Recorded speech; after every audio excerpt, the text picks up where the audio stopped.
ಕಾವೇರಿ ನದಿಯಲ್ಲಿ ಮುಳುಗಿ ಮೂವರು ಜಲಸಮಾಧಿಯಾಗಿದ್ದಾರೆ. ಶ್ರೀರಂಗಪಟ್ಟಣ ತಾಲೂಕಿನ ಕೆಆರ್ಎಸ್ ಹಿನ್ನೀರಿನಲ್ಲಿ ಆಗಿರುವಂತಹ ದುರಂತ ಇದು.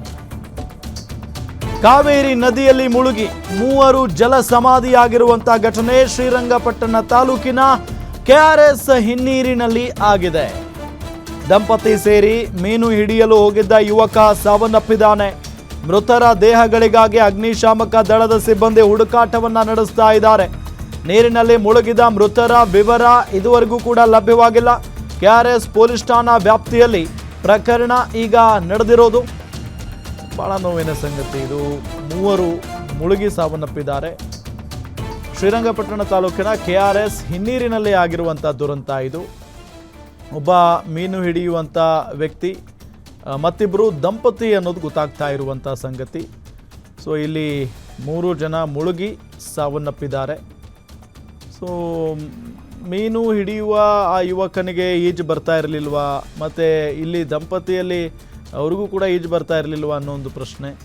ಜೊತೆಗೆ ಈಗ ಅಗ್ನಿಶಾಮಕ ದಳ ಸಿಬ್ಬಂದಿ ಹುಡುಕಾಟವನ್ನು ನಡೆಸ್ತಾ ಇದ್ದಾರೆ 3 ಮೃತ ದೇಹಗಳಿಗಾಗಿ. ಇನ್ನೂ ಕೂಡ ಅವರ ವಿವರ ಲಭ್ಯ ಆಗಿಲ್ಲ.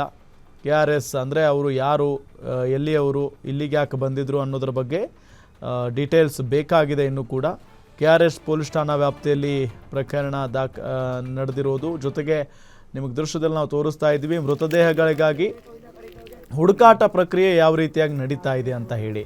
ಜೊತೆಗೆ ಸಾಕಷ್ಟು ನೀರಿರುವಂಥ ಹಿನ್ನೆಲೆಯಲ್ಲಿ ಮೃತದೇಹಗಳು ಹುಡುಕೋದು ಅಷ್ಟು ಸುಲಭದ ವಿಚಾರವೂ ಕೂಡ ಅಲ್ಲ.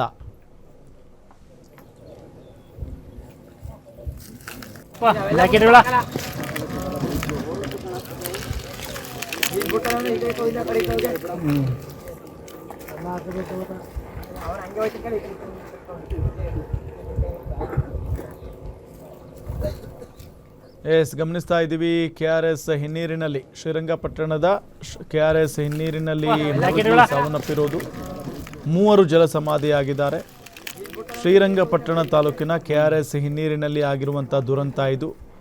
ದಂಪತಿ ಸೇರಿ ಮೀನು ಹಿಡಿಯಲು ಹೋಗಿದ್ದ ಯುವಕ ಕೂಡ ಸಾವನ್ನಪ್ಪಿದ್ದಾನೆ.